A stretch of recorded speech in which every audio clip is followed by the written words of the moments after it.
भारत और चीन के रिश्ते पिछले कुछ वर्षों से एक बेहद और संवेदनशील और निर्णायक दौर से गुजर रहे हैं। साल 2020 में गलवान घाटी में हुई हिंसक झड़प के बाद से भारत और चीन सीमा, जिसे लाइन ऑफ एक्चुअल कंट्रोल यानी वास्तविक नियंत्रण रेखा कहा जाता है, तनाव का केंद्र बनी हुई है। हालांकि हाल के महीनों में दोनों देशों के बीच कुछ इलाकों में सैनिकों की वापसी की प्रक्रिया देखने को मिली है, लेकिन इसके पीछे चीन के इरादों को लेकर कई सवाल खड़े हो गए हैं। अमेरिका के रक्षा विभाग की एक रिपोर्ट और इस पर आधारित द हिंदू की खबर यह संकेत देती है कि चीन एलएसी पर तनाव कम करने की कोशिश को सिर्फ शांति स्थापना के रूप में नहीं, बल्कि एक बड़ी रणनीतिक हिस्से के रूप में इस्तेमाल करना चाहता है। इस रणनीति का मकसद भारत के साथ रिश्तों को एक नए सिरे से रीसेट करना और साथ ही भारत अमेरिका के बढ़ते सामरिक तालमेल पर लगाम लगाना है। यह सवाल बेहद अहम है कि आखिर चीन अचानक शांति और स्थिरता की बात क्यों करने लगा है। क्या यह वास्तव में रिश्तों को सुधारने की ईमानदार कोशिश है या फिर इसके पीछे गहरी कूटनीतिक और सैन्य चाल छिपी हुई है। इसी संदर्भ में अमेरिकी रक्षा विभाग की रिपोर्ट कहती है कि चीन संभवतः एलएसी पर घटते तनाव का फायदा उठाकर भारत के साथ रिश्तों को स्थिर करना चाहता है, ताकि भारत अमेरिका के और ज्यादा करीब न जाए। यानी सीमा पर तनाव कम दिखाकर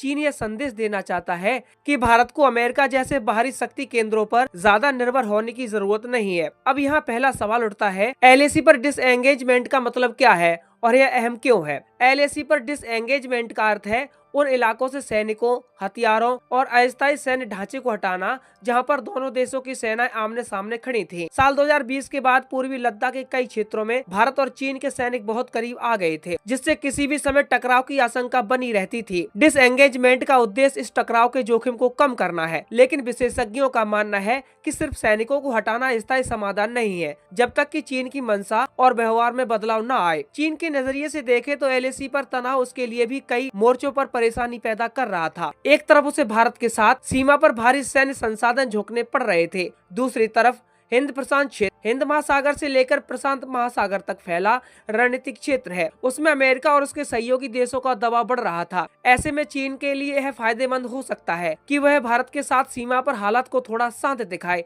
ताकि वह अपने संसाधनों और ध्यान को ताइवान, दक्षिण चीन सागर और अमेरिका के साथ प्रतिस्पर्धा जैसे बड़े मुद्दों पर केंद्रित कर सके। यहाँ पर दूसरा अहम सवाल पैदा होता है कि आखिर चीन भारत और अमेरिका के रिश्तों से इतना क्यों चिंतित है। पिछले दशक में भारत और अमेरिका के रिश्ते केवल कूटनीतिक ही नहीं, बल्कि सैन्य और रणनीतिक स्तर पर भी काफी मजबूत हुए हैं। रक्षा समझौता, साझा सैन्य अभ्यास, तकनीकी सहयोग और क्वाड, भारत, अमेरिका, जापान और ऑस्ट्रेलिया का रणनीतिक समूह जैसे मंचों पर साझेदारी ने चीन को यह एहसास दिलाया है कि भारत अब केवल एक क्षेत्रीय शक्ति ही नहीं, बल्कि हिंद प्रशांत में एक अहम रणनीतिक खिलाड़ी बनता जा रहा है। चीन को डर है कि अगर भारत अमेरिका के बहुत करीब चला गया तो यह उसकी क्षेत्रीय और वैश्विक महत्वाकांक्षा के लिए चुनौती बन सकता है। इसी संदर्भ में अमेरिकी रिपोर्ट कहती है कि चीन शायद यह सोच रहा है कि अगर वह भारत के साथ सीमा विवाद को कंट्रोल में रखे और रिश्तों को सामान्य बनाने की कोशिश करे, तो भारत अमेरिका के साथ अपने रिश्तों की गति को थोड़ा धीमा कर सकता है। यह एक तरह की रणनीतिक गणना है, पहले तनाव बढ़ाकर दबाव बनाना, फिर तनाव कम करके भरोसे का माहौल दिखाना। अब तीसरा सवाल उठता है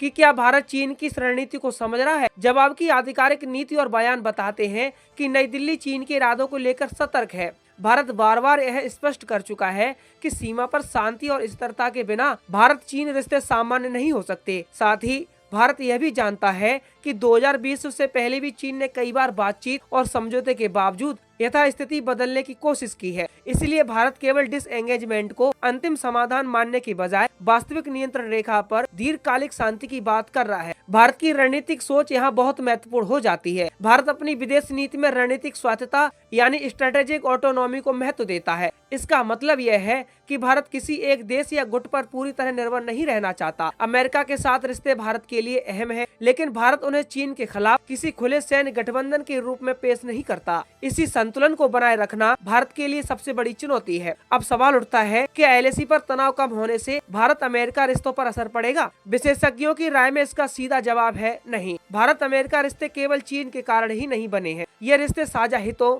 लोकतांत्रिक मूल्यों, तकनीकी सहयोग और वैश्विक सुरक्षा चिंताओं पर आधारित है। हालांकि चीन यह जरूर उम्मीद कर सकता है कि सीमा पर शांति का माहौल बनाकर वह भारत को अमेरिका से थोड़ी दूरी बनाने के लिए प्रेरित कर सके। लेकिन भारत के लिए अमेरिका के साथ सहयोग केवल चीन विरोध तक सीमित नहीं है। चीन की रणनीति का एक और पहलू आर्थिक भी है। भारत और चीन के बीच व्यापारिक रिश्ते आज भी काफी बड़े हैं, भले ही राजनीतिक रिश्तों में तल्खी रही हो। चीन जानता है कि भारत एक विशाल बाजार है और वैश्विक सप्लाई चेन में उसकी भूमिका लगातार बढ़ रही है। ऐसे में चीन भारत के साथ रिश्तों को पूरी तरह खराब नहीं करना चाहता। एलएसी पर तनाव कम करना निवेश और व्यापार के लिए बेहतर माहौल बनाने का एक तरीका भी हो सकता है। अब सवाल उठता है, क्या चीन की यह नीति भरोसेमंद है? यही सबसे बड़ा सवाल है। 1990 के दशक से लेकर 2019 तक भारत और चीन के बीच कई समझौते हुए, जिनका उद्देश्य सीमा पर शांति बनाए रखना था। इसके बावजूद 2020 में गलवान जैसी घटनाएं हुई। इसलिए भारत के रणनीतिक समुदाय में यह धारणा मजबूत है कि चीन के साथ केवल कागजी समझौतों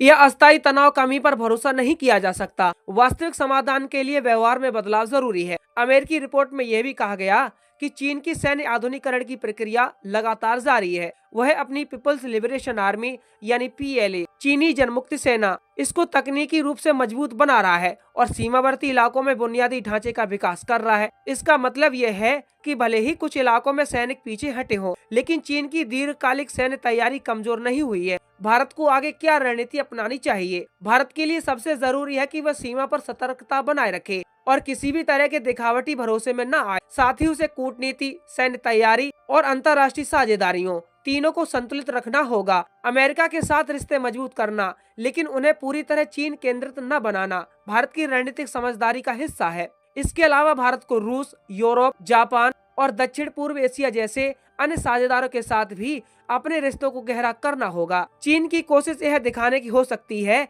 कि वह भारत के लिए अमेरिका से बेहतर या कम से कम एक कम टकराव वाला विकल्प है। लेकिन भारत यह अच्छी तरह